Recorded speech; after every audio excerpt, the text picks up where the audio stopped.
convenience matters. And so by saying the line, with everything going on in the world, they immediately think that, oh, this guy gets it. This guy knows what's going on in the world, you know, and you're already on their side. So that's a key line to use whenever you're going through something like this with inflation or something. But yes, the prices of electricity have gone up significantly. Some of the factors, right? Price of gas going up, increased demand for electricity, everyone moving to Texas, so as more people need it, the price of it goes up. Investment costs and supply. So all of these companies are advertising they're building solar farms, right? TXU, Reliant, you can go on their website and see that, hey, you can get your power from solar. Well, all you're doing is just paying more for them to go solar. So would you rather pay for their solar or your solar? So that's another thing to use in your closings. Transmission distribution costs are going up. So if you've seen Encore's raised rates like every month for the last 3 months, and the cost to maintain the grid is also increasing. Can you repeat that one more time? Which part? About TXU getting solar farms. Yeah, so TXU, they advertise on their website you can get your power from solar, right? Pay extra to get solar power. So really all you're doing is you're paying more to pay for their solar. So would you rather pay for their solar or your solar? Gotcha. So these are the factors. The cost to produce more power is going up. People are building solar farms, as well as all the transmission charges to get to your home are increasing. So what that looks like is this is a bill that a customer. This is a bill a customer has. It's tough to see, but that says 33.5 cents a kilowatt because they're on one of the solar plans, and so they're choosing to pay extra to pay for another person's solar panels. That's crazy, right? Correct. So they're paying for their energy and for another person's solar panels. So why not just pay for your own solar panels at that point? Yeah, exactly. So main reasons why people are going solar is to save money on their monthly electric bill. What are some of the other reasons people are going solar? Tax credit, yes. To become the owner of the power. To own their power, have a fixed flat payment, right? As well as to increase the value of their home. And then some people care that it's clean energy, but I haven't run into a customer yet. You tell me when you find that customer. So how solar works, the power is going to go from the panel or from the sun. It's going to hit the panels through the UV rays, and then that's going to create DC power, direct current power. And then it's going to pass through an inverter where it's going to convert the power from DC to AC, not to be confused with my favorite rock band. And then it's going to power the home. So really, I don't even get a chuckle for that one.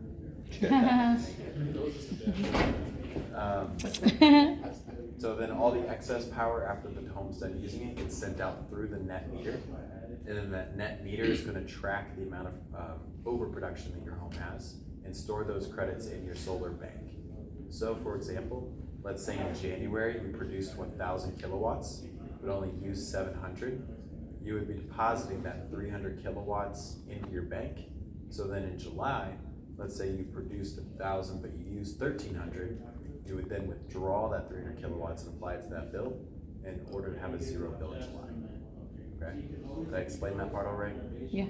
Perfect. So that's another piece of my closings. So whenever I'm going through it, as I go from transition to transition, I want to say things like, did I explain that all right? Did that part make sense? Because if I can get them to say yes 3, 4, 5 times throughout me presenting in that initial presentation, what do you think they're going to say when I ask them that, hey, are you guys ready to do this today?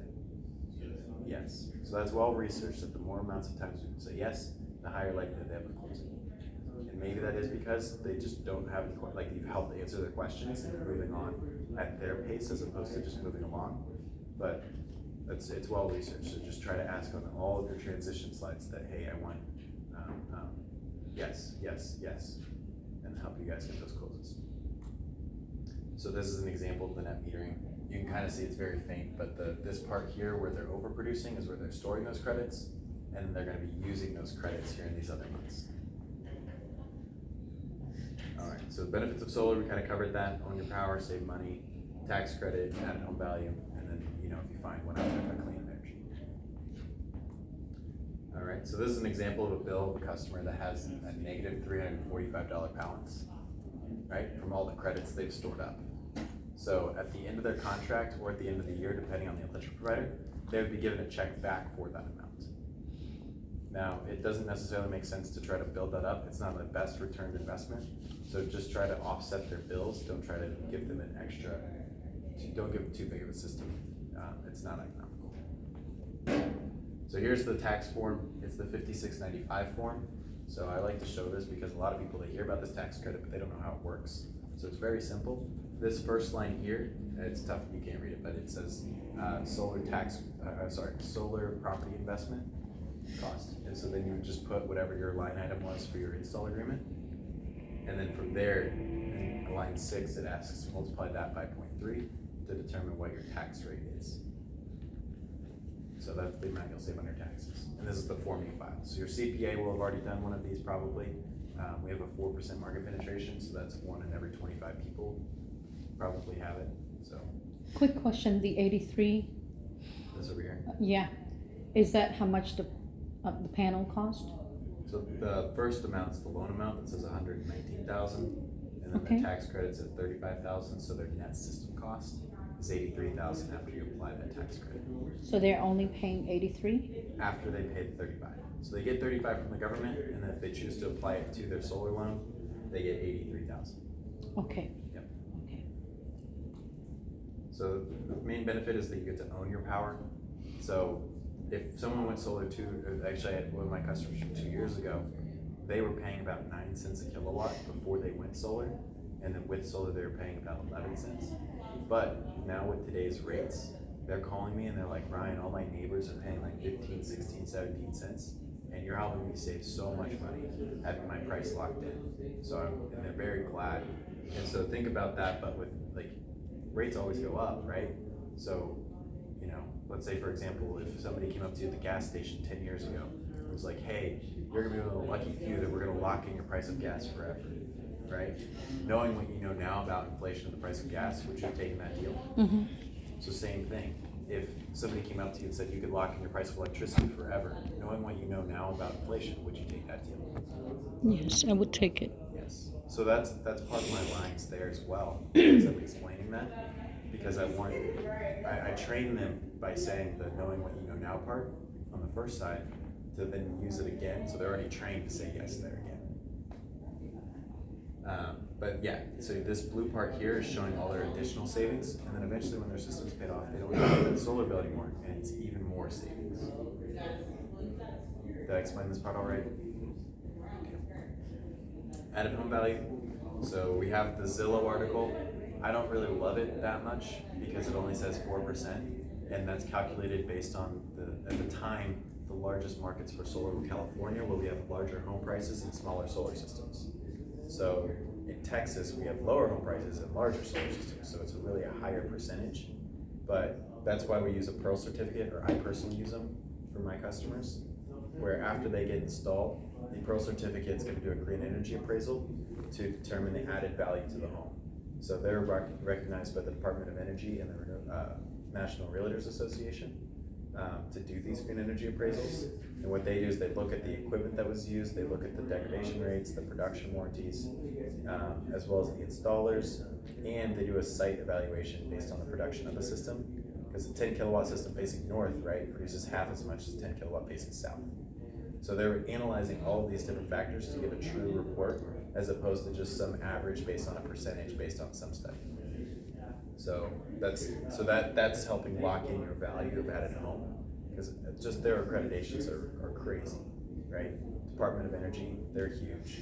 National Realtors Association, kind of hard to argue if they're recognizing it. So, and then GoodLeap, they give you the process. So they're a popular finance company in the solar world. GoodLeap says you can either take out, you could either transfer the system or roll that value of the system into the added home value for the next person's mortgage that's moving into the home. So we've got all this to support that solar adds value. We have support for how it adds value, and we have support for how the loan is dealt with after the sale of the house. Clean energy, blah, blah, blah, blah, blah, blah, blah, who cares? So what does a solar proposal look like? So first we go through what the design of the home, we go through the production. So we go through the design of the home first, kind of go over where the panels will be on the roofs, Next, we go over how much their offsets will be. So for this example, they're gonna be receiving a 100% offset because we're gonna be building credits and using those credits. So this is an ideal system. We go over what their monthly payment will look like, so what their current utility bill is and their solar bill. And then we go over their total loan amounts. And then we do the qualification. So who qualifies, look for about a 620 or above credit score. I know some of you are used to Good Lead, they only do like 650 or above. Mosaic will take a closer look at people below that and compare their debt to income or compare their, they don't look at the debt to income, so they might get a qualification. And then the tax liability, so we obviously need tax liability for them to get the tax credit. So if they're somebody that's retired, like my grandparents, they had a perfect home, perfect south-facing house for solar, but they only paid $2,000 a year in for taxes for their tax liability, and so they would have ended up paying an extra $10,000 because they couldn't claim all their tax credit. So definitely be cautious about making sure they have tax liability. Otherwise, you could significantly hurt the customer. So does Mosaic show up on the debt to income? The pain point for Blu-ray was the solar doesn't show up. It shows up as a Sorry. So if you Yeah. sell them on Mosaic, does it Yeah. show up on their next debt to income file, say they go get a car or whatever? Yes, they do that. All of them do that. So Blu-ray was telling us about it. So, if they're getting a loan, that it's going to be on their debt to income. Yeah, like Yeah. what they explained, like Mitchell told us one time, it shows up as a blank line item. It doesn't show the amount borrowed. Yeah, because it's reported in the credit bureau. So you're borrowing $40,000. Yeah. It shows you borrowed $40,000. Okay, just wanted to verify. Yeah. So then, like some people, it makes sense for them to do a lease in that kind of situation. So like leases, everyone's heard how scary those are. It makes sense for about 0.5% of solar deals. So there is a right person to use for a lease, but it's so small and so insignificant that it's usually not the best case. So we only do loans because it's the majority of homeowners. It makes sense for new loans. But yes, they definitely report that you have debt owed to them. Okay. Yeah. It's not. It's not tied to the mortgage though. Like they don't have a position in the home as far as like collections go. But hopefully it doesn't get to that point. It's just the UCC1 filing, so it's backed by the asset. Yeah. So what does the process of going solar look like? So this is the way I explain this slide. So we're going to go over the custom design today, take a look at what the panels will look like on your roof, and then we're going to go through the report to show how much this is going to save you and what your monthly payment's going to look like.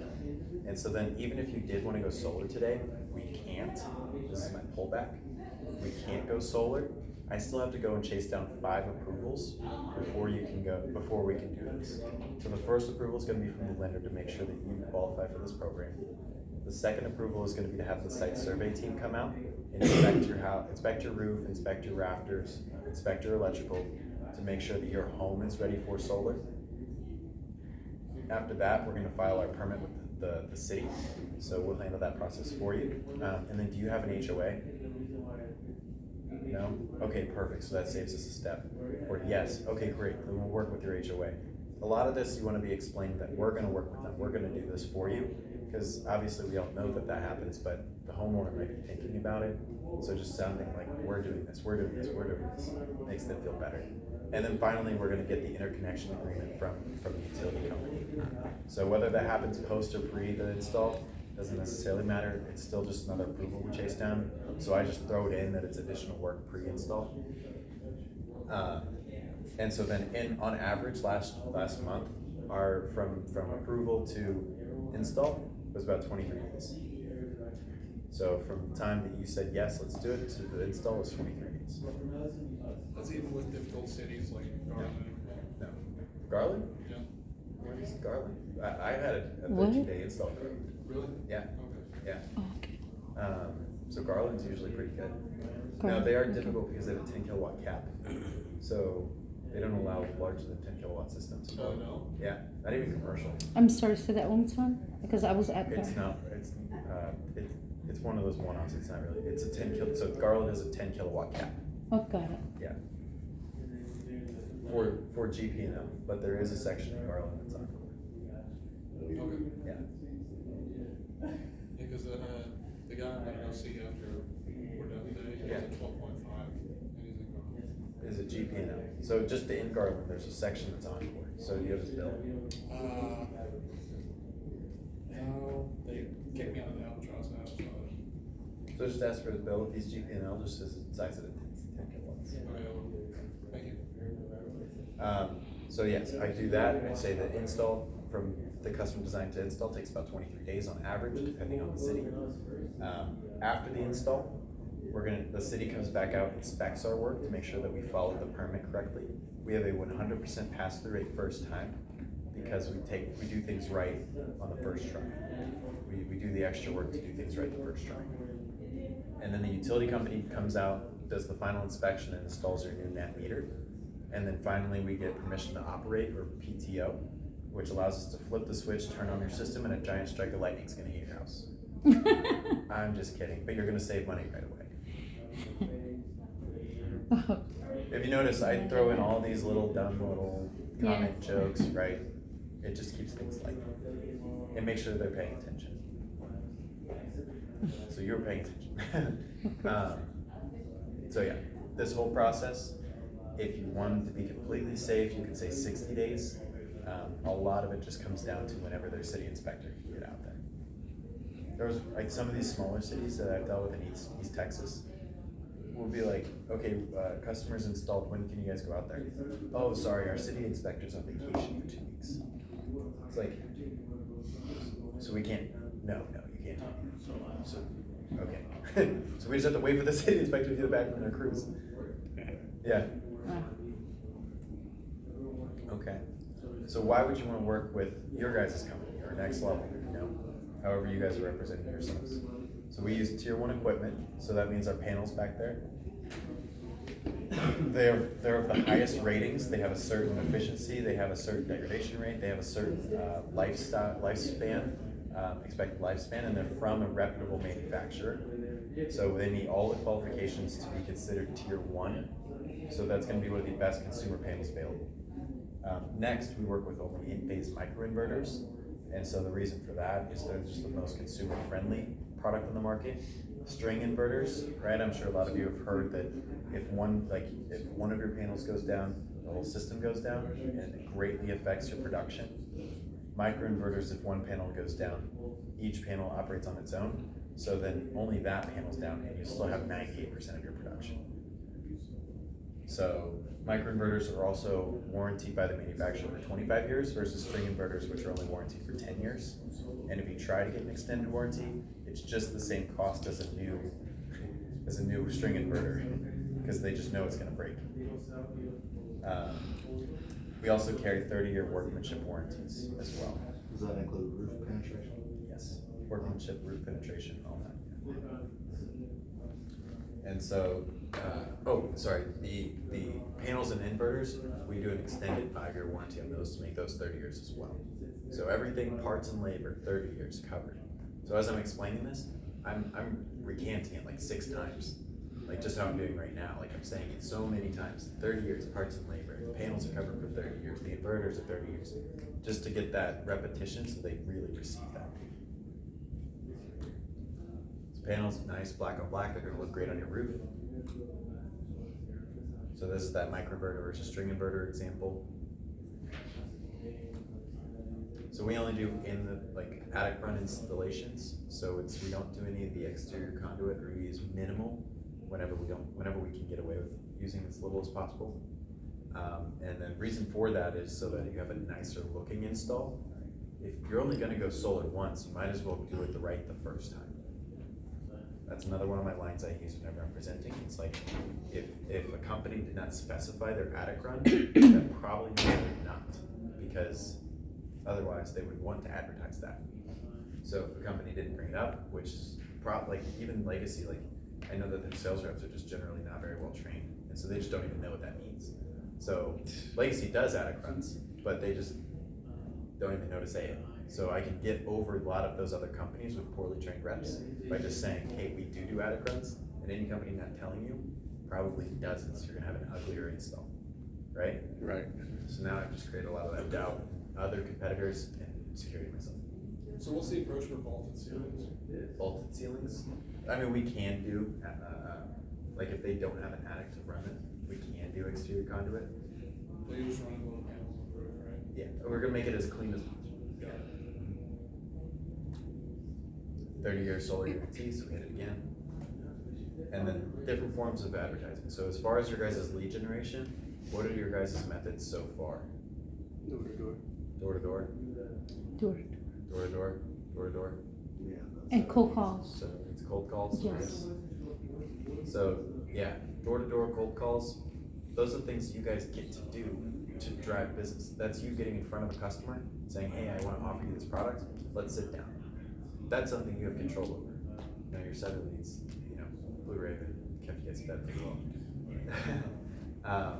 But like, I hear a lot of times reps are like, "Oh, I'm gonna go post a bunch on social media, or I'm gonna make advertisings," or I've even heard like email marketings or different things like that. But all that requires them reaching back out to you. So you have zero control over your destiny. You could reach out to 1,000 people, have none of them reach back out. But if you talk door to door to 1,000 homeowners, that's 1,000 opportunities you have to convince somebody or to get in the door. So door to door and cold calling. Door to door is definitely the most effective because you're right there in person. But cold calling is also good too if you have a list, a good list. Like Sales Rapid. That's just an app to track everything. Yeah.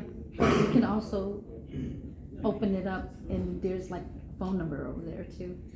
Sometimes it does have the resident's phone number. When you're in the area. No, it's pretty cool. So it's like, hey, I'm right here. Good deal. So yeah, door to door is definitely true. As far as a door to door pitch, I'm sure you guys all, you know, the ones that have done some door to door. This is kind of like basically this is just what sales is, right? Whenever I'm talking to a new person, here's who I am. Here's why I'm talking or what I'm doing. What is the problem I'm trying to solve? How am I going to solve it? And then what are the next steps for us to continue this? So on a door to door, this could look like, this is going to sound fun to you guys. Hey, my name's Ryan. I'm with Next Level. I was sent out about the new net metering program in your guys' area. Have you heard about it? No? Okay, no problem. So basically, because of the rising electric bills in this area, the net metering program is going to help you lower those by about 30% if you guys qualify. So what we have somebody do is have somebody come out, take a look at your bill, and see if you will qualify. Would you be available later tonight or tomorrow to have someone come stop by? So that's Blue Raven, like handbook pitch. Yeah. Yeah. So who I am, what I'm doing, what is the problem, what is the solution, and then transition to progressive sale. That's door to door 101, or just sales. So part of your guys' homework for tonight is to kind of come up with your own little pitches based on this model, and then tomorrow we're going to definitely do a little bit of pitch practice, because the hardest place to do pitch practice is in the office, and if it's hard here, it'll be easier in the field. Okay, so that's part of the homework. So we kind of covered up most of the 101 today. Are there any questions about how solar works or what the benefits are, anything like that? No? Okay. Things I wrote down. Adder costs. So, okay. A lot of the things that you were talking about require a subcontractor to come out and do some additional work for the home. So for tree trimming, right? For a tree removal, if you estimate about $1,500 per tree, that's an average. So these are things you'll just have to learn, and it's going to be generally best just to kind of call your manager Mitch. So just call Mitch and ask him those questions, and he should have an answer for you on how much you should put in, so that it doesn't come out of your commission, right? And then cancellation. So I would be curious to know more about what your sales style looks like, to know why you're having concerns about the cancellations, because I had a high cancellation rate at Blue Raven for a couple of reasons. Two, one, the sales manager there was selling the deals, so I couldn't. They were flipping the deals to other companies. So that, but two, I was very soft closing, so I was very much selling a site survey, not necessarily selling solar. So I was very much like soft closing and then walking out and hoping they didn't cancel in 3 days, right? When really, what we need to do is learn better how to show the value and truly ask for the close. You should be able to close this. This is not it's a big commitment, big purchase, but it also is just one of the most logical things that somebody can do to improve their home. So I would be curious to dig more into how you present, how you show the information, to know what the pretty things are. Because you can't sell this, like it's not, post-close, how do I stop cancellations? Mm-hmm. No, everything has to be, what do I do pre the close to stop my cancellations, right? And I've heard people try to do things like, hey, after 3 days, we're gonna go install an alarm system to lock that customer in. Well, what happens if they still want to cancel after the alarm? Now you just got a really unhappy customer. So I don't like doing lock-ins, like things like that. Take care of the customer, explain things correctly, price things correctly, and there shouldn't necessarily be a big problem with cancels. It should only be around 10-15%. So. And with y'all's system, what do y'all use? Do y'all do everything in-house, or do y'all use Solo? Yeah, we use Solo. Solo's great. Yeah, it's easy. Any other questions so far? No? Good. Okay. So next, does everyone have Solo access? Yeah.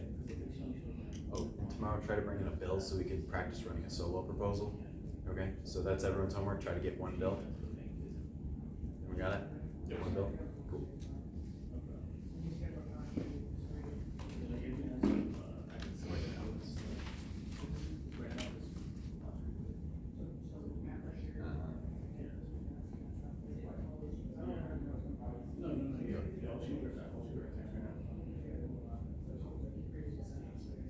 So let's do.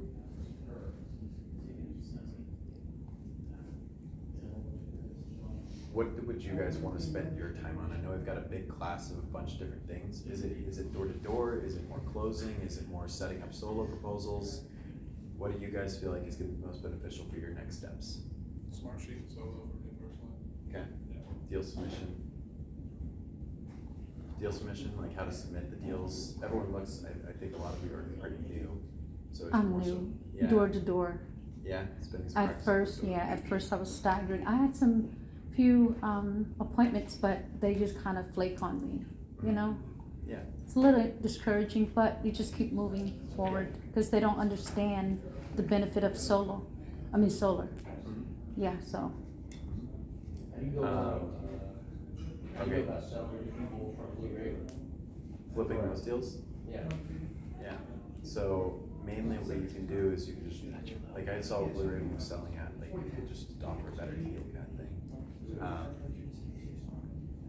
Or I know Blue Raven, were they throwing in EE packages on everything? Were they throwing in thermostats and light bulbs and everything?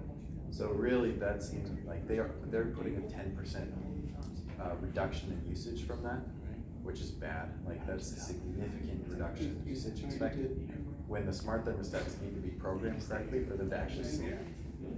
And so then if they don't use their smart thermostat the way it can be optimally used, they won't see any savings. So you could say that, hey, Blue Raven was actually undersizing our system just a little bit, and we actually need this size system.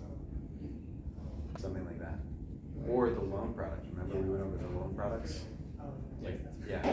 So those loan products they were offering, the 299s with the high dealer fees. It's like, well, actually, that's really not a very good product because this reason. Right? The mortgage rate right now is around 7.5%. Where are they making their money that they can charge you 3%? Oh, they're rolling all that money up front? Okay, well that's not very good for you. I've done the math, it's about 18 years for these low dealer fees, or the low interest rate loans, right? So you guys probably are used to selling the 299s, 199s, right? It's about 18 years is where it's economically viable to do that loan versus a 699 interest rate. Because of the amount of money they put in up front. I prefer that 25-year 699 or Yeah, 25 year. Well, there's no benefit to the 25 versus 20, so you might as well just lower their monthly payment, right?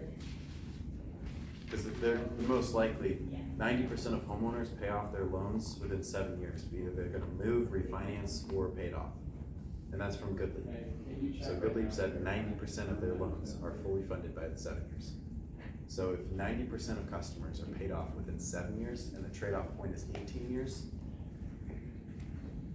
what are we best? What's best for the customer, right?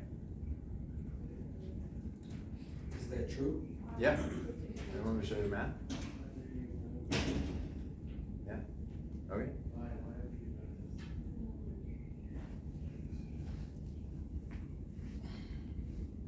Told you. Shit, I always tell them that anyway. I always tell them that anyway, but yeah, you show me the man.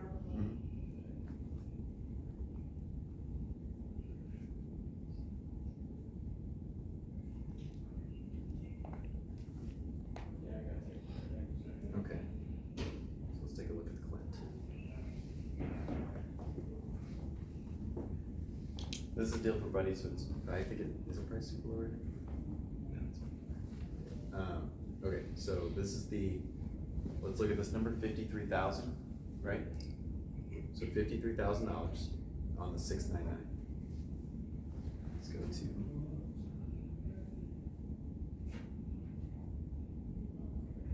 This is so.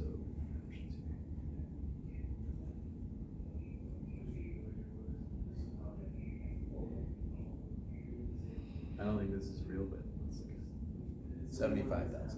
So you're telling me that you're adding $23,000 to this loan on the front end?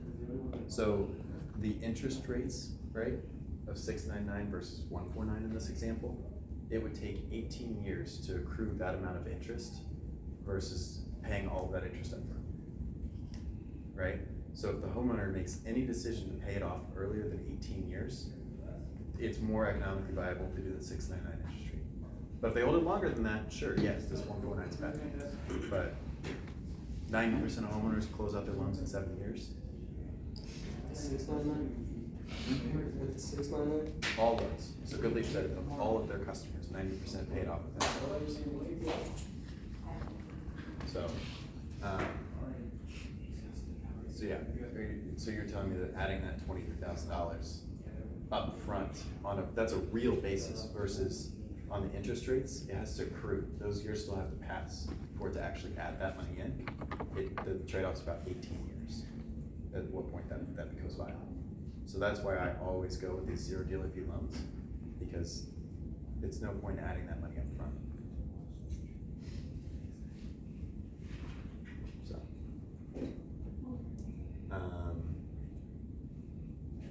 any questions about that part? No, that'll make sense why I do it that way. And so then as I'm explaining it, especially I love it if they've already received a pitch from another company, because then I get to like just wow them with what I know about these financing products, to where they're just like, oh yeah, I would never work with any of these other companies because they told me the wrong way. So,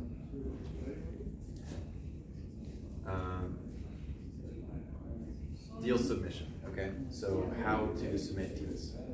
So we want to go after they get approved, or like we do here, after they say, yes, I want to do it, we go to the prequel, fill this part out here with their last four, social, average annual income, things like that. It'll tell you right here in the portal whether they're approved or not. And from there, you'll send out the loan documents from Mosaic. So then while they're filling out those Mosaic docs, you're going to want to try to get up around the house and start taking the pictures you need for the install agreement. So just kind of let them fill out their paperwork while you go take pictures. Does everyone know the site survey photos that we need to take? No, I don't. Okay, no problem. So we need the front and back of an electric bill, front and back of an ID. We need the electrical breaker box, the panel, the main panel, with the open so that we can see all the switches. We also need the electrical meter, a close-up and from far away. And we need the four-corner roof photos, so that way we can see all the different roof planes to see for all the pipes, vents, and things like that. So those are all the pictures we need. Are you talking ground up or anything to get off the roof? Ground up. Okay. Where are we submitting? Yeah, we don't have insurance on it. Where do we submit those pictures? Getting it.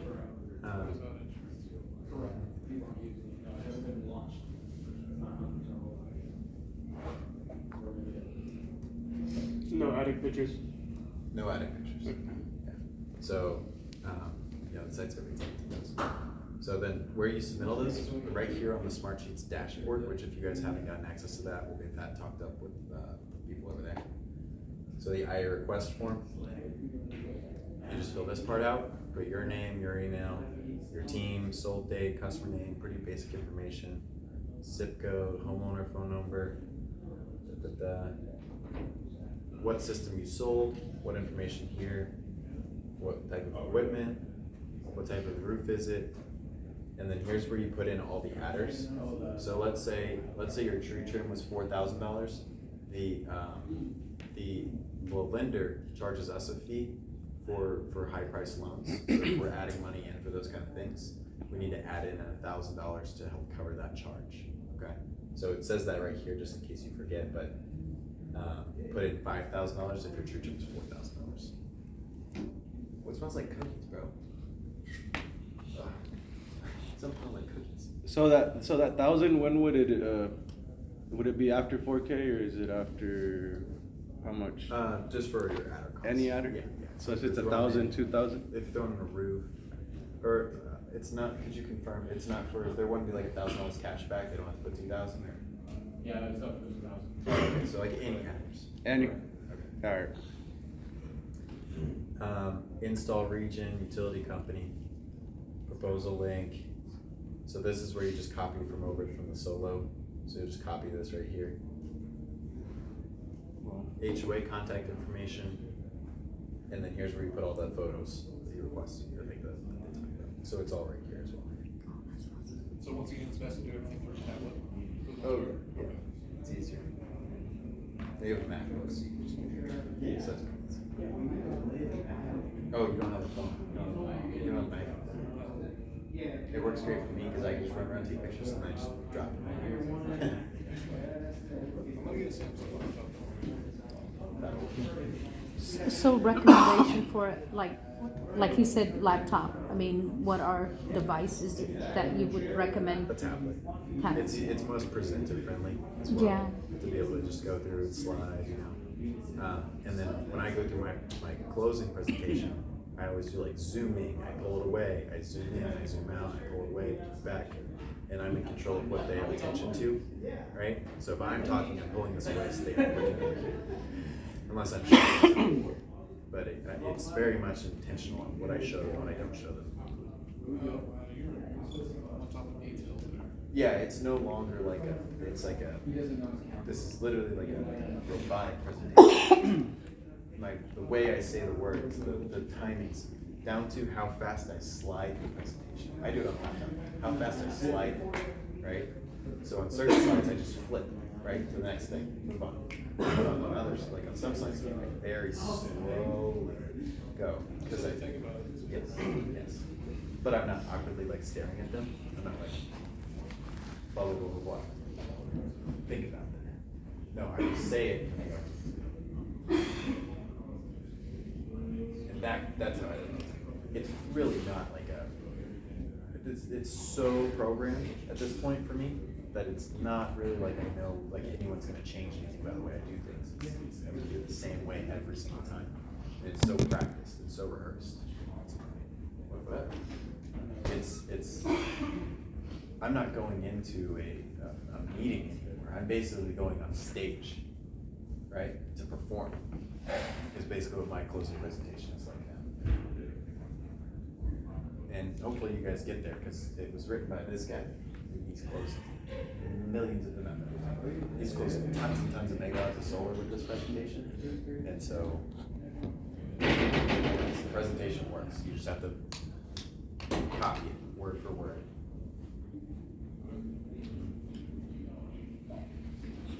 Do we get that playbook? Yeah, it's right here.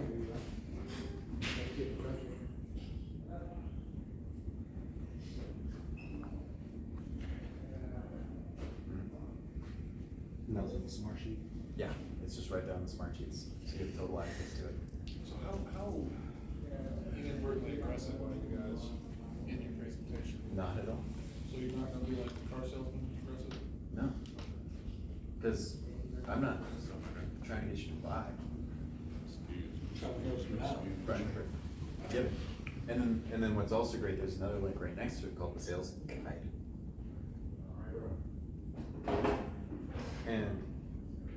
sales guide has the whole script for what to say during the sales presentation. So you've got everything here that you're supposed to say next to the slides. Now it looks a little different, but the order should still be pretty much the same. But if you need to practice, you need to do things, it's right there. This is implying that they're going to have this specific objection or rebuttal to what we say. There's not gonna, it covers, it gets ahead of those objections and rebuttals. Do you guys wanna see that right now? That presentation? Yeah. Okay. Okay, so to start, you're sitting down with a presentation, right? This isn't up there. It's not even on the screen, okay? I'm not showing them my screen yet because we're not ready to go through my screen yet, okay? So I don't even wanna create this expectation that I'm gonna go into the presentation because I have to build like rapport here. I've got time I need to spend with you to figure out who you are and why you're gonna buy. That's my main thing I'm trying to accomplish. So it starts out with form, that's our rapport building model, family, occupation, recreation, and motivation. So first you just want to ask like, hey, who all lives in this house? What did you have kids, how old are they? Are they in school? Oh, 8th grade? Oh, nice, they play any sports? Yes? Oh, I played tennis in high school. Oh, they're a tennis player? That's awesome. I played doubles, so they're a singles player. Oh, so they're better than me, that's great. Whatever. Hey, what do you guys do? That's a great question because, oh, I'm a software engineer. Oh, you're great, you pay taxes, right? You're setting yourself up to know roughly what they're gonna be doing or like what their tax situation looks like. If they're both, oh, we're both business owners with heavy write-offs, so we don't pay any taxes. Okay, now we're gonna have to get a little finessey with how we do this tax credit. So you're setting yourself up to get the knowledge you need. What do you guys like to do for fun? I see you got a grill back there. Is it okay if next time I come back by that I bring some steaks and we grill out? Yeah? You like that? Awesome. I love grilling myself, so I'll do the grilling. Or, oh, you guys like to go to Cowboys games. That's fun. Now I'm thinking of just things that like can help build that relationship. The Cowboys, well, I'm a Colts fan, so, I suck this year, but you guys are good, so I guess that's good at least. Whatever. And then motivation. This is where we start to transition into why are they gonna buy solar? What's gonna get them to want solar? So good questions to start out. Hey, so why did you set up this appointment? They're not even gonna necessarily realize you're transitioning into your presentation, but hey, we just spent 15, 20 minutes just talking to each other. Why did you want to set up this appointment today? Oh, well, Jerry knocked on my door, or I don't know, he said something about saving money. Okay, perfect. So now I know that we're both here to save money. Because you'd hate for it to be like, hey, Jerry knocked on my door and I needed a new HVAC system. What? Oh, sorry, I think we might be off here. What we're doing is an energy savings report today. Oh, okay. But we just want to get everything cleared up there. Next question that's always good is, so what do you guys know about solar, right? And then the other question too is, do you know anyone that has gone solar? So those two questions are to try to understand where their base of knowledge is about solar and whether they have a positive or negative connotation towards it, right? So if they have a positive connotation, okay, great. I don't necessarily have to go into I don't have to overcome a lot of things or present a lot of the objections early because you don't have any objections. But if they have a negative connotation, so let's go ahead and, for example, let's say your neighbor had a bad experience with solar, come up with whatever reason. So, hey, do you know anyone that's gone solar? Yeah, my neighbor did, but they didn't repair all the damage that they did to his attic after they installed. Oh man, I'm sorry to hear that. Do you know which company that was, or? I can't remember the company itself. No problem. So our company, we have 5-star ratings online, A+ with the Better Business Bureau, and then we're one of the few companies that has a 100% pass-through rate by the city on our first try. So if they did have all that work fixed up and repaired, do you think they would have had a good experience? I would say so, yeah. Okay, perfect. So the way I just overcame that was they presented what the problem was. I just gave like 1 or 2 things about why that's not going to be a problem with us, and then I got you to agree that, hey, if they didn't have that problem, do you think everything would have been good? Yeah. You say the same thing to like anything they say? No. Let's what say if they tell you, well, my neighbor went solar and he's still receiving an electric bill and a solar payment? Yeah, I'm really sorry to hear that. Sometimes companies don't size the systems correctly, and so they may need more panels or something like that. But do you think that if they had received the correct size system and they were seeing the savings, that they would have had a good experience? Yeah. So you just constantly want to just flip it and have it be like, hey, if that problem didn't happen, do you think they would have a good experience? So that's the flip. That's the flip there. What if they say something like about the batteries, like they didn't give them a battery, and they really don't know, like, do they need a battery or something like that? I gotcha. So I generally don't recommend batteries for a number of reasons. However, for that company, so it sounds like they just didn't fulfill what they had promised. Do you think that if they did fulfill that battery, that the customer would have had a good experience? Every single time, that's the line, right? Do you Flip think it. Do you think if they did have this go correctly, they would have had a good experience? Oh, well, yeah. It was like a yes out of their mind. Mhm. Oh, yes, they would have had a good experience. Okay, great. So we're gonna take care of you and make sure you have a good experience. Okay. And then, as far as the batteries, do we have any questions? Like, has anyone sold batteries before? Asked about batteries? Just one. Just one? Yeah, that's one. Okay. Batteries, I think they went to Tesla because of that. Yeah, so batteries are really, really bad, okay, for a number of reasons. They make sense in certain markets because they have time of use billing. So out in California, during the morning time, you only pay 10 cents a kilowatt, but during peak hours, you pay 40 cents. So what people will do is during the day, they'll use power from the grid and store up their battery, so that at nighttime, they can use their battery and save 30 cents a kilowatt, right? And so their battery is saving them probably close to $15 a day because of that power they're using from their battery, not their grid. So for those customers, it makes a lot of sense to batteries, but we don't have that in Texas at all. And so it doesn't necessarily make any economical sense. And then as far as a battery backup, okay, like, hey, let's say you guys have problems with with your power going out, okay? So when would the time be that your power normally goes out? During a storm? During a storm. So does a storm and solar, are they best friends? No, not necessarily. So as far as like guaranteeing you power and offering you that security, I would not feel comfortable saying that a battery is gonna meet your needs when you have those needs because of that factor. So I would recommend more along the lines of a generator for those situations because it's gonna be more reliable for you in those storm times. Well, going into the generator thing, is there a specific brand and size that the company sells? So I just work with contractors. So I have a generator partner that I work with and they handle everything there. So if you did want a generator quote, we could look into it. I know on average, they're gonna be around $17,000 for your home. Okay. And then at that point, they're like, oh, wow, just to back up my power? Yeah. Oh, maybe not. So does that answer questions about batteries and stuff like that? Okay, great. So going back into the presentation. So we had just asked, do you know anyone that has gone solar? We did the flip on anything that they didn't like. Next question is gonna be good to ask is, so why do you think you would go solar today? Okay, and it's very specific, that wording. Why do you think you would go solar today? Because what's their natural first response gonna be? Well, I don't think I want to go solar. I don't know about it. Oh, yeah. I didn't say that. I just was saying, why do you think you would want to? So like, what would the reason be? That you would Save want to? money. Save money? Oh yeah, perfect. So today during my presentation, I'm gonna show you how solar works, what the benefits are. And at the end of the presentation, I am just gonna ask that if you do see the savings and you like the way it looks for, you see the savings, you like the way it looks for your roof, you see the value for you and your family, I am just gonna ask for a simple yes. However, on the other side, if you don't see the savings, you don't like the way it looks, you don't see the value for your home, or if you just don't like me, I'm gonna ask you to just tell me no. Okay, I do this all day, every day. I know things that like, hey, can you leave a card, or I need to do more research, or generally just your nice ways of saying no. I'm a big boy, I do this every day, so I'm just gonna ask for that simple yes. Does that seem fair? Great.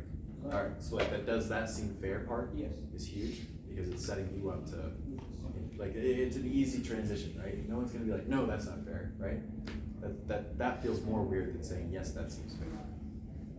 So basically, you're just letting them know, hey, today we are gonna look at making a decision. If you see all the savings, you know, only if you see the savings.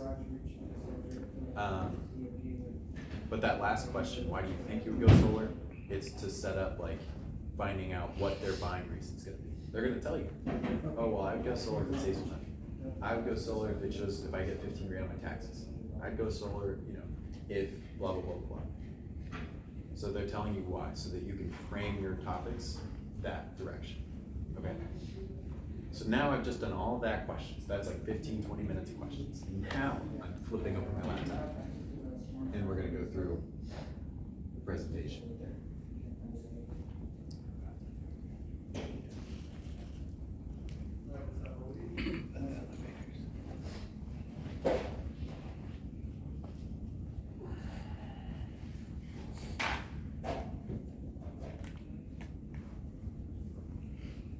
This turn on.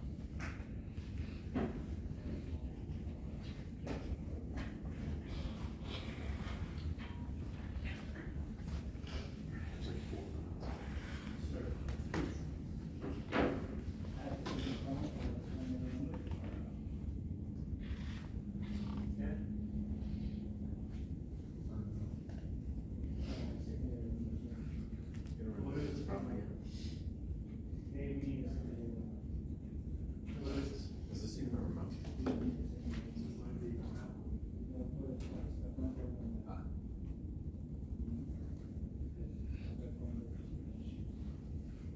Are you doing this because it's happened once or multiple times?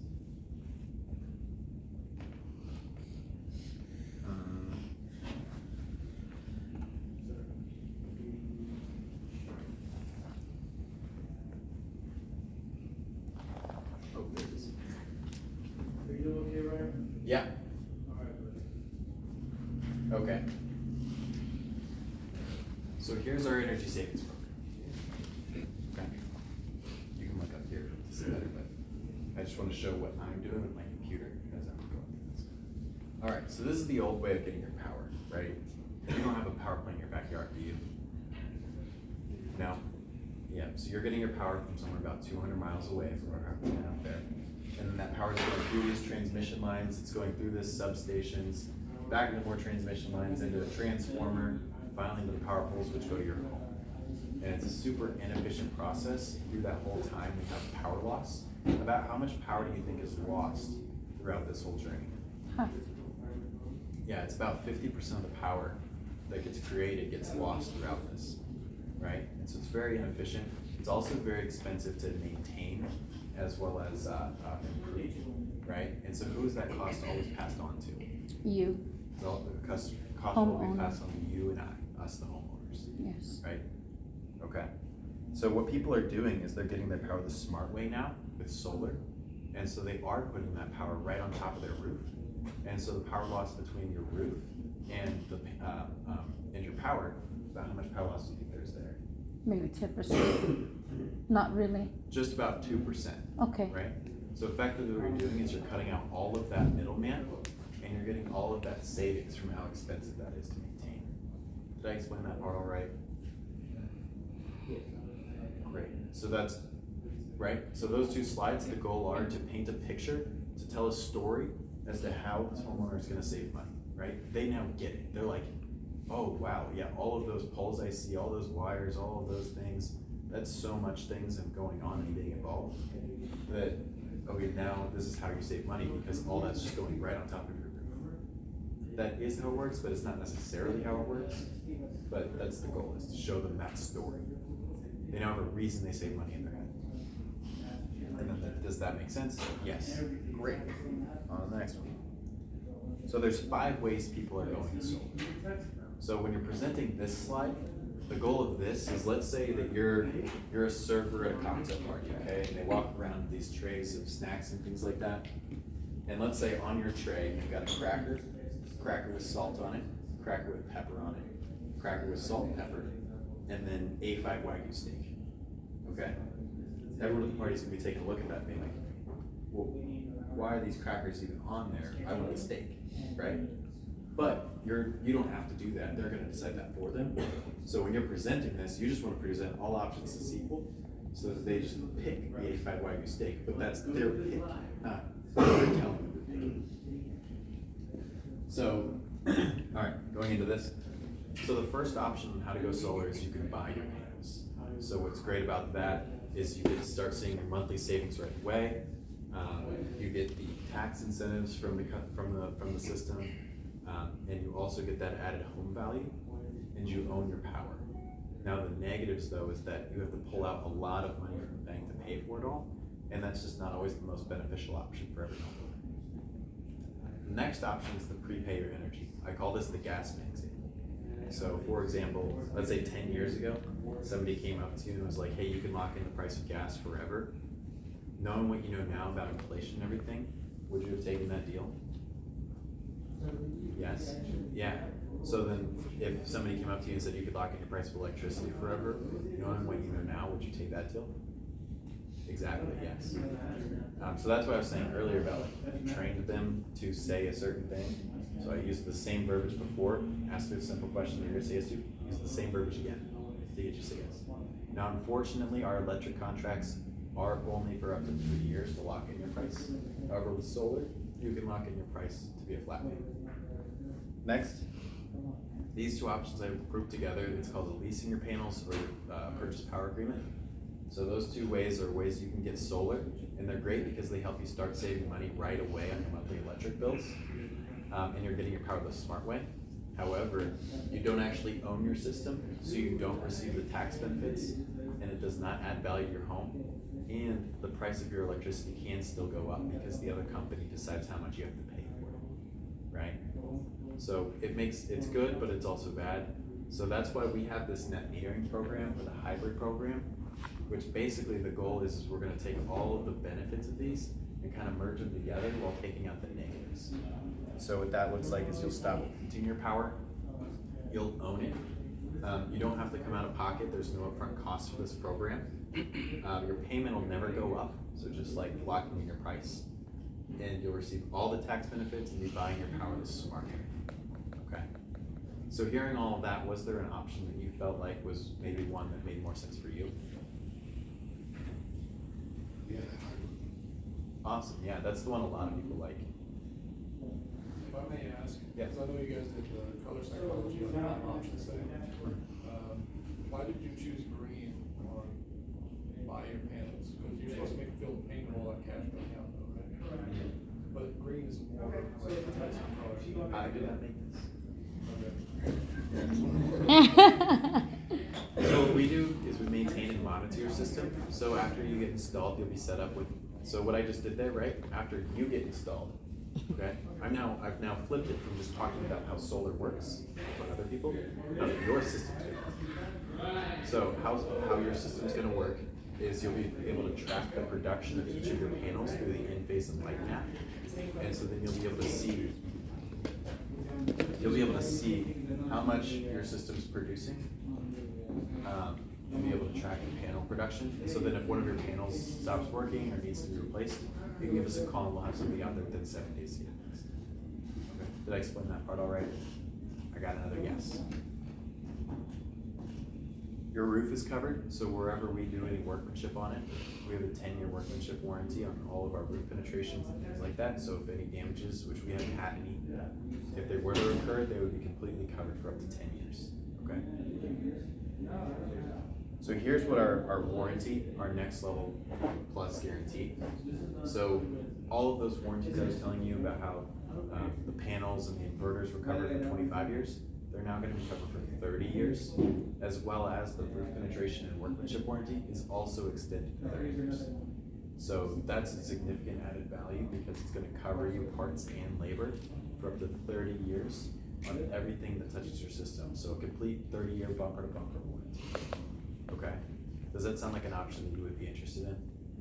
Yes. Again, I don't have to sell the warranty, but like it's for them to choose. So I wouldn't present it that way. Hey, does it sound like an option you would be interested in? Yes, it doesn't matter, but they get a pick, right? I'm not telling them to get it. They get a pick. Okay. So how solar works. So the panels are going to be on your roof, and they're going to be capturing the UV rays from the sun, and then they're going to be creating DC power. that power is then gonna pass through a microinverter, which is gonna convert the power from DC to AC, not to be confused with my favorite rock band. Thank you. And that'll be used by the home. All your excess power will be sent out to the grid through your net meter and stored in your solar bank. So the way that works is, let's say in January you produced 1,000 kilowatts, but only used 700. You would then store those 300 kilowatt credit in your bank. And then in July, let's say you used 1,300 but only produced 1,000. You would withdraw that 300 kilowatts to apply it to that bill to receive a zero bill in July. Did I explain that part all right? Yes. Okay. How many yeses am I up to now? Yeah. Yeah. Okay. So over the last couple of years, the price of electricity has been skyrocketing. You know, with everything going on in the world, there's such a significant rise in the prices of electricity. There's a lot of reasons for it, but one people don't really know much about is that a lot of people going solar is actually causing this. So, for example, over 100,000 people in Texas went solar last year. Could you pull out your calculator for me real quick? So, for easy numbers, let's say 100,000 people went solar. It's more than that, but let's use an easy number. And let's say they had a very low electric bill of only $1,000 a year. Okay, so what's 100,000 times 1,000? 100,000 times 1,000.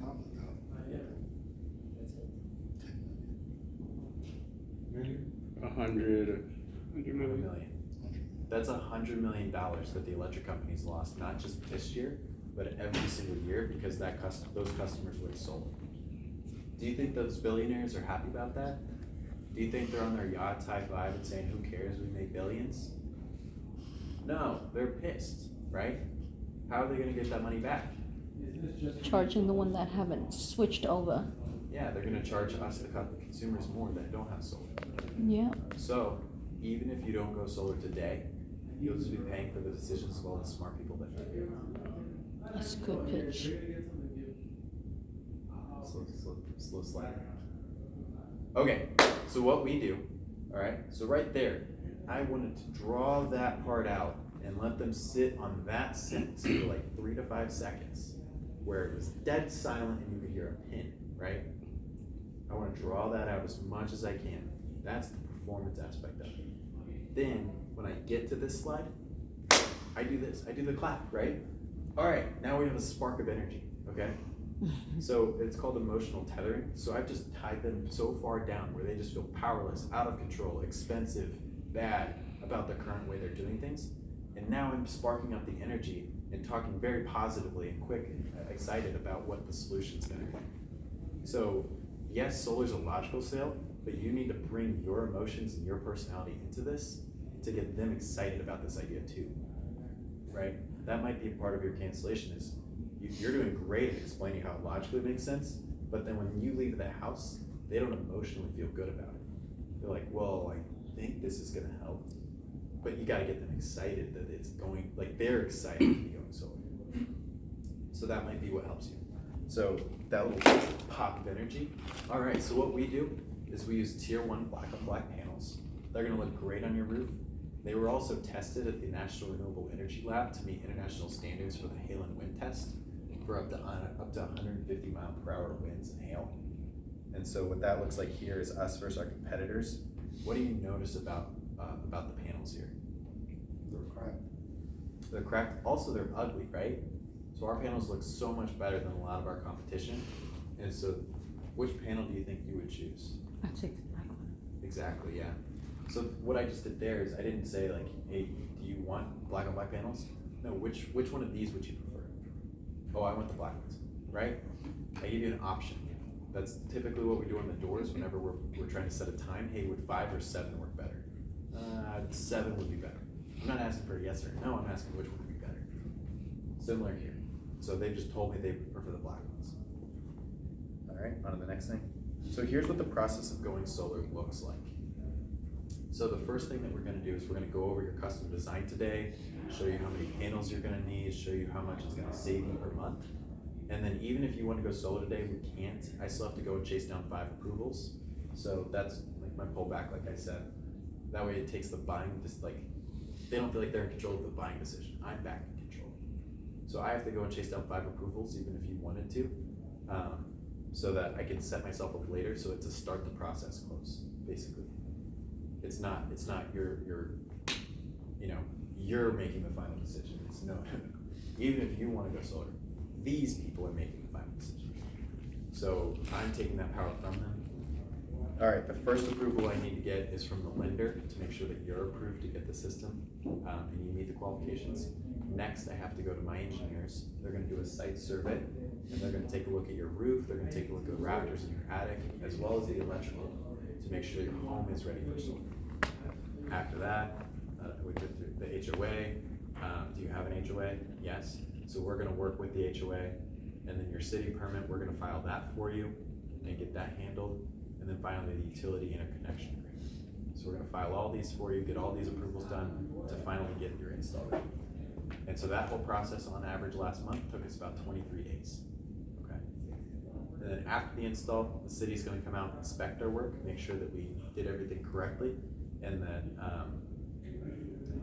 we followed the permit correctly. We have a 100% pass-through rate on the first try because of the level of attention detail we have to doing things right the first time. After that, the utility company comes back out, installs the new net meter, and that'll help track that's when we get permission to operate, or PTO, and we get a flip on your switch, and a giant strike of lightning's gonna hit your house, and your system's gonna go. I'm just kidding. But it's gonna help you save money on your electricity right away.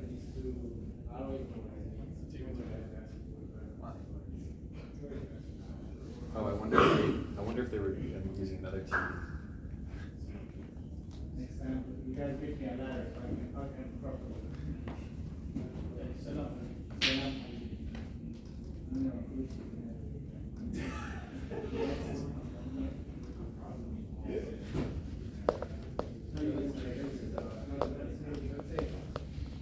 Oh, take 3 weeks on this one.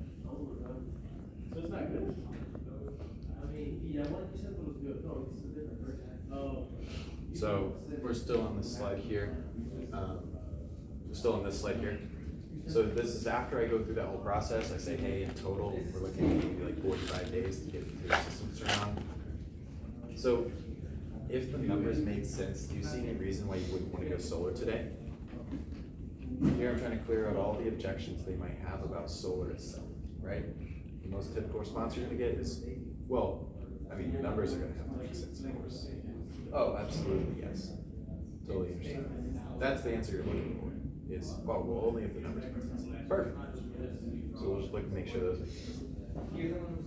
But if they say something along the lines of, well, I don't know, I just don't know if I'm gonna be here. You're gonna get all of their objections is when you want to have them. You want to have all the objections come right now, because the numbers are your final card to play as the sales rep.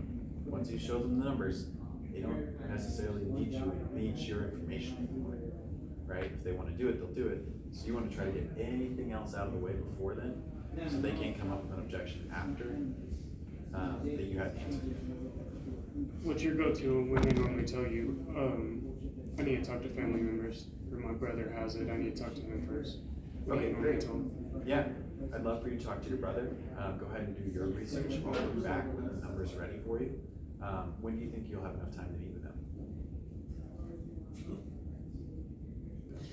When do you think you'll have enough time to meet with them? About a week. About a week? Okay. So we can circle back and go over how the numbers will look.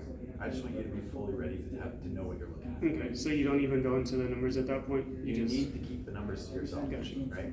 Because that's what they need from you. That's what they want from you. Mm-hmm. So once you spill the beans, then they're just gonna, I got you. Yeah, because then they're still gonna tell you whenever you get to the close. Yeah. All right, thanks for all this information. I'm gonna talk to my brother about all this, right? And so they may not have been a close anyways, whether you gave them the numbers or not.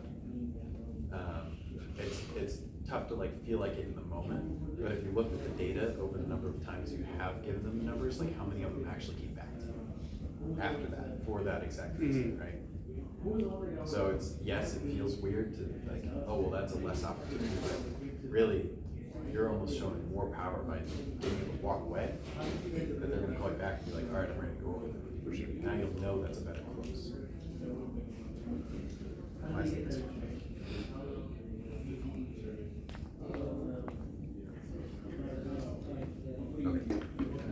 So then, after I've done that question, hey, so outside of the numbers making sense, do you see any reason why you wouldn't want to go solar today? No? Okay, great. Let's go ahead and take a look at your design. Okay.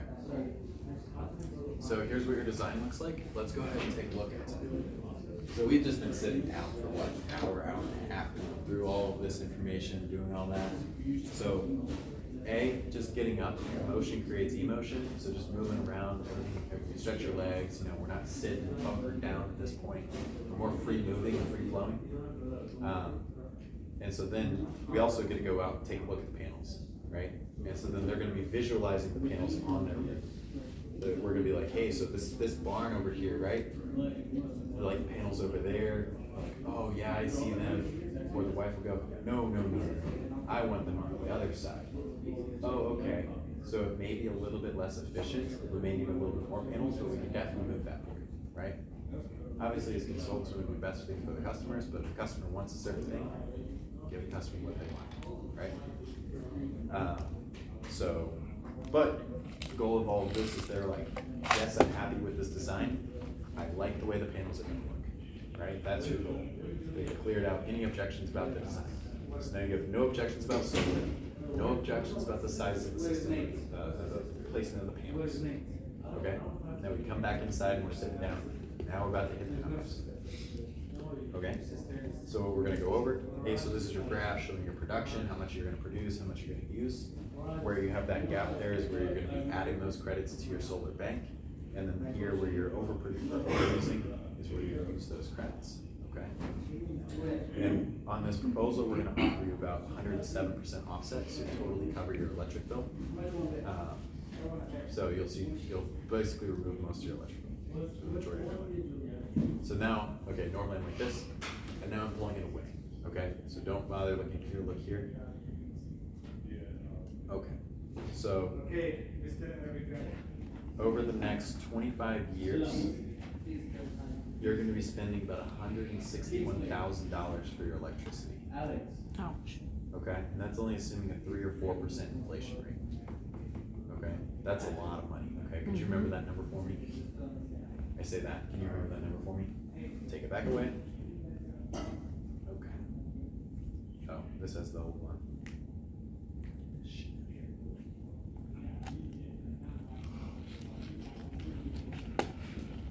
Okay.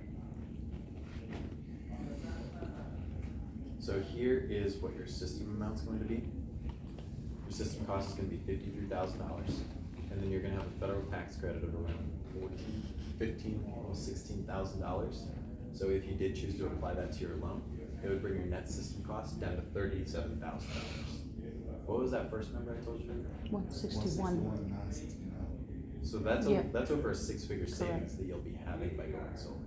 It's over $100,000, right? And what's great, I'm gonna make this number even smaller for you.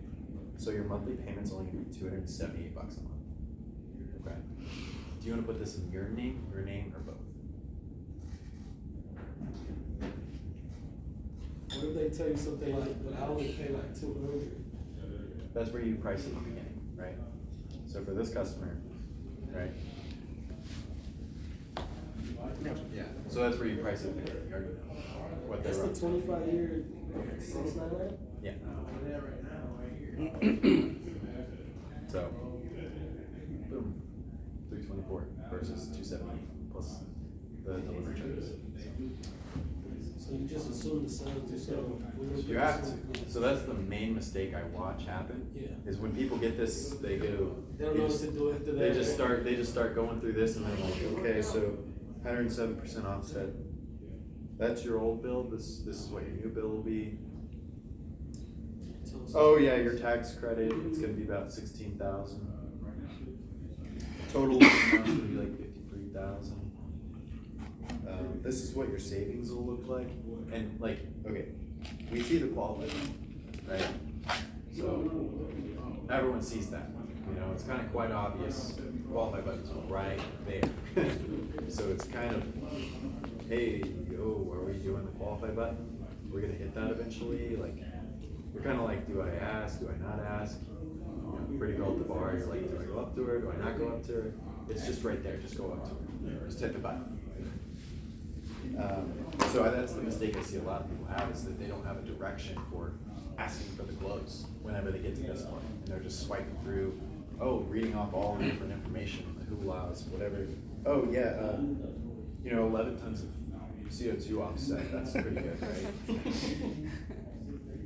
What are we doing? Close up that.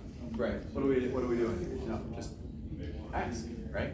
You've just done all of this to get them all excited, you pulled them down, you brought them up, we went outside, we looked at the panels, and now you just showed them savings, okay?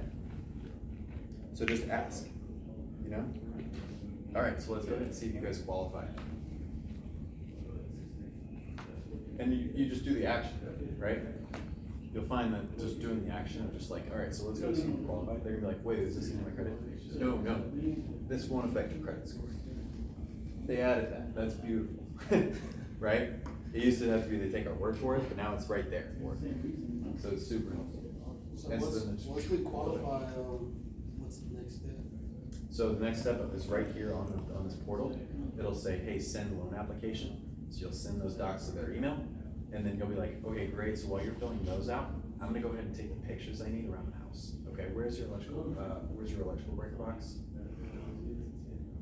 Let them finish their paperwork, you run around, take some pictures, you know, that way you're not just like, you got questions. Hey, how are those docs looking, you know? What do they say? So what's your rebuttal when somebody refuses because they said they've been, I guess, deliberately locked into a contract before, despite it being a prequel? So, I mean, this does not affect your credit, this can't lock you in. The only way we can do a hard pull is if you do the full credit app. So this part does not lock you in, it's just a soft pull. We would need your full social to lock you into a contract. So that's a good one. We would need your full social. So yeah, and then, just get out, let them fill out their documents, don't put the pressure of you staring at them, right? And you need those pictures anyway, so just let's be efficient with this. We got another appointment to get to go close another deal. So that's that, and then we went through the install agreement request on the Smart Sheets page, so that's the next steps there. That document will get sent over to the customer, and then what you need to do after they've signed the credit app, they've signed the install agreement, is the Mosaic welcome call. So I know you Blue Raven guys, you probably think that welcome calls are bad, right? But these welcome calls, they're really to help you lock in, and it feels so official. Right here, you just click this or you call this number.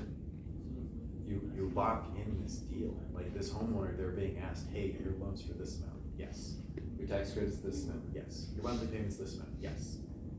That's helping your cancellation, because right then and there, if they have a question and they feel uncomfortable about, they're gonna ask you. So cancellation may come from them not feeling comfortable asking for some reason. But if they're right there answering these questions, yes, I know what I'm getting, perfect. How strict are they on these calls? Like if they ask the agents questions, will they just say refer back to your sales rep? Yeah, as far as the deal, they promise you anything. Anything that's not included in the proposal, like what? Trip to Disney World? That's Blue Ravens, right? They promise you a trip to Disney World. It's funny. So, yeah. After that, you're all done. Like, install agreement's been signed, credit app's signed, the Mosaic welcome call's done, site survey scheduled from the sales support team. So it's the same thing, when they send over those documents to their personal email, it's all in one file, HOA, install, blah, blah, blah. Yep. The credit doc sent over with the IA. It's sent over before, so when you do the pre-qual through this, the button will pop up here to send credit app if they get approved. They could get a conditional approval, which means that you have to provide like a mortgage statement or a picture of the deed or a piece of mail, something like that to prove they're the owner of the home. So one of those options.